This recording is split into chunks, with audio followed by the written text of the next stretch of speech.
Hello, everybody. This is Bowie Abiola for Raise Your Game Esports, and today we have an amazing guest today, Willem Manley in Australia, and he has some amazing projects for school that he wants to share with us. And you said that you had some projects with ESL as well, right?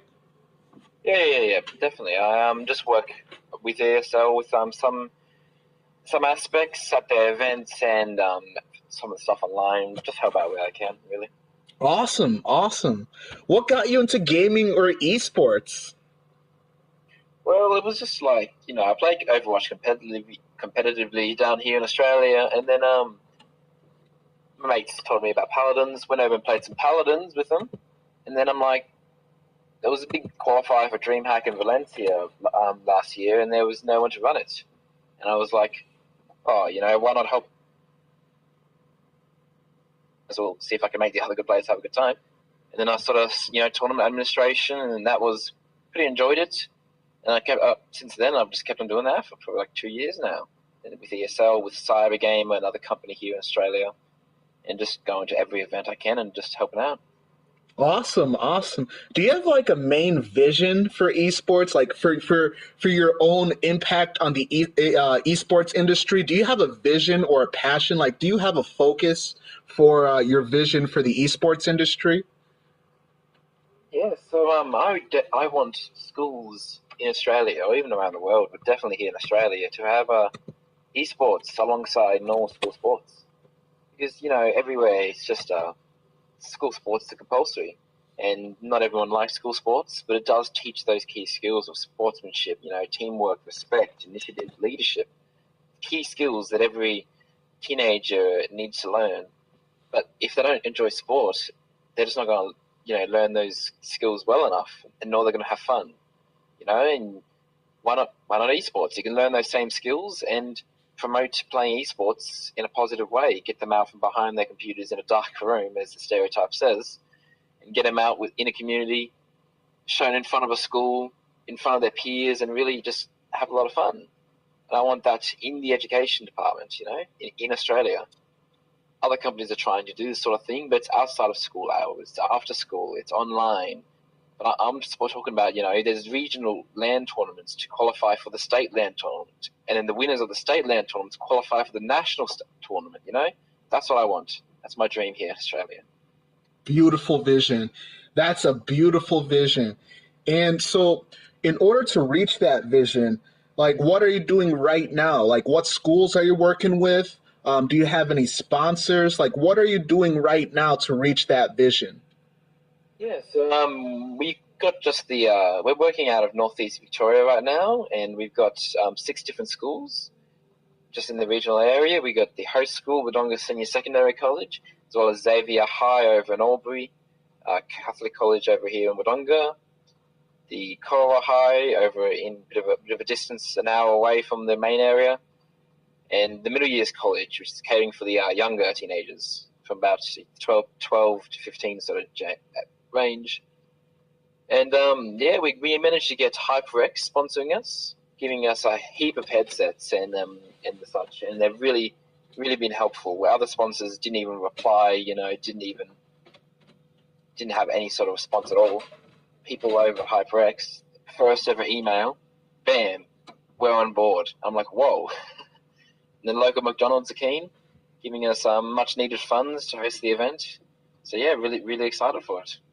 Beautiful, beautiful. So have you organized tournaments? You've organized tournaments before at these schools, right? No, this is a complete first time for me to organize an event of my own, really. Complete Oh, first time. oh, it's the And first time. in this whole area of Northeast Victoria, it's the first time of an esports event in general. Never had anything like it yet before.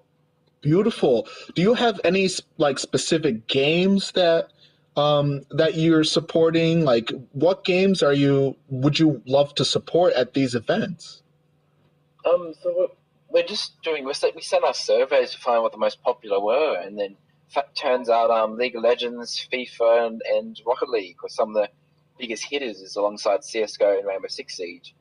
Fortunately, because it's a school environment, MA 15 plus games, which is what our Australian rating system rates the those shooting games, that is a bit hard to push over the line and can create a bit of, backfire and have more social stigma than what we're intending. So we're just sticking with the M or G or PG rated games, which are really popular, and that's how we decided. And we're hoping to expand into more stuff like Overwatch and like Madden, NBA, like Forza, some FGC games, and we'll see where it leads in next year in 2019. I'm surprised Fortnite was not on the list that you just mentioned because everybody around here, like from where I am, everybody's talking about Fortnite. I'm surprised that wasn't on the list. Yeah, well, Fortnite is huge, but the custom lobbies are very one company in Australia who's got access to a single, and they've been under strict requirements to do it only for purposes that Epic Games tells them. And it's really hard to get those custom lobbies to make a proper tournament. And just, having people hop into their own sort of game and then with other duo, whoever has higher kills wins, that sort of thing. It's not really a tournament then. It's just having fun, and sometimes not even having fun. You're versing randoms. You're not versing your classmates anymore. It's not that community anymore. But if Epic Games starts sharing out tournament accounts, tournament realm a lot easier, we'll definitely get that interested. Then again, though, we'll need to get 100 computers set up, or at least 60, and it's a lot more logistics. So something to look into, but right now it's a lot harder to do than every other game right now. I see. Yeah, and logistics are very important when you're trying to host a tournament. Have you had any setbacks or challenges when you were trying to reach your vision, like for the esports industry? Have you had any challenges? And if so, could you tell us what challenges you had? Yeah, so we were just trying to look for sponsors, I guess. That was the main challenge, and getting it over the line for the schools, that was the other one. Because, as I said, sponsors just... I spoke to a bunch of people at events, I got their personal business cards and their emails and had good handshakes, had good chats, and they say they're interested, and you send them an email and it's just silence. It's a big setback, really kills your interest in, kills your motivation at times when people say they're interested and you just hear nothing from them ever again. And then when people just flat out say no, but in the end, just got to keep pushing through, hit up every single person I could possibly hit up in esports who can give us much needed gear. And eventually people sent us like HyperX and McDonald's sent us what we needed. So with the schools too, it was a bit hard to get over the line. Video games, you've seen all the stuff in the news likely, how video games are addiction and all that jazz. But I really have to reinforce how we're playing in a positive environment to get it along a lot, to get it over the line with the school council, which I had to do multiple appeals to get it through.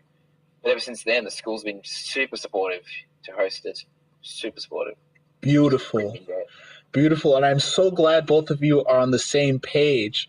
And it's very amazing how people can come together and just make this amazing esports ecosystem a wonderful place. Amazing. What are your favorite video games in general? Yeah, right now it's probably just single player games and a bit of RPG sort of stuff. I love me some Bethesda games and with the Witcher series, and those good ones, Mass Effect. But probably just right now for multiplayer, it's got to be Rainbow Six Siege and Overwatch. They're my main two games, along with those, little fun ones you play with your mates to have some solid giggles. Oh yeah, absolutely, and it's very exciting. Just that commodity, that's the word where you can meet up with friends and just have a good time, just at a local, maybe at a local eatery or have a few drinks, relax. You know what I mean? Just at that camaraderie where you can just meet with friends. That's very beautiful. Definitely. Awesome. Where do you see yourself 5 years from now? 5 years from now, well, look, I've got big dreams. I would love to be employed, in 5 years from now, employed by the Australian government to run this sort of program in schools across Australia. But that's a big goal, and there probably might be a bit of a push to get there. But I'm hoping. I've invited we actually have a member of parliament. One of our local representatives for the area, for the government. He's coming down to watch the Rocket League. So that's part of my business plan. To say I've got backing from the local member of parliament, and he's got support of the project, and you should employ me to run this in schools in Victoria and then Australia. That's my sort of goal. We'll see. That, like, I wouldn't be surprised if he's in esports too. If he's interested in, if he follows esports too, wouldn't that be very interesting? Like, if he follows esports, like Rocket League or Overwatch, that would be if the head of the parliament. That would be very interesting. Unfortunately, I know the guy we've invited doesn't. It's a shame, but he's one of the strongest advocates in Australia for pushing for mandatory sports in schools. He's one of the major pushers for that, mandatory sports. But he's open to esports. When he was approached about it, he's like, "That's a really interesting concept," and he's open to new ideas on his policy, and mandatory sports maybe might include esports very soon. So that's part of my plan. Get esports included as in schools, and then be employed to run it. Oh yeah, absolutely. Do you plan on collaborating with different esports communities across the world, whether it's in Europe, the North America, or even in the very young African esports community, like or even in Asia? Like, where do you want to collaborate with people with different communities around the world? I would be open to helping them out and giving them advice for getting the same sort of thing started in their area. But I've kind of have my handfuls here in Australia. I won't really be able to. And the education system is so different across the world. While we go to year 12 over New Zealand, which is basically Australia. Let's be honest, they got a year 13, and just very different. And it'd be hard to collaborate, but I'd be happy to provide advice to everyone. Oh, absolutely. Do you have any additional comments, advice, or anything you want to say to the gaming and esports community within Australia and even the entire world? Well, just keep trying. If you want to do something, keep trying to do it. It happened if I was just sitting in a bus with some mates, having a chat, and then all of a sudden I had this bit of an idea. Follow it through, to the end. It'll work. If you keep trying, it'll work. I worried out of probably 26 schools up, got like dozens and dozens of sponsors. I ended up getting schools and 2 sponsors, but you got to push through, and so keep pushing. And next time, just know that they missed out on a good event that you hosted. I see. Absolutely. And never give up. Always keep trying. And that was very inspiring how you overcame your setbacks and your challenges. Never give up. I love that mentality. And thank you so much for interviewing us today. We appreciate you taking the time to talk to us. Everybody, this is Willem Manley in Australia. And on the banner of this interview video, you're going to see his social media links so that you can connect, so that you can see what he's all about. Thank you, everybody, for listening. This is Bowie Abiola at Raise Your Game Esports, signing out.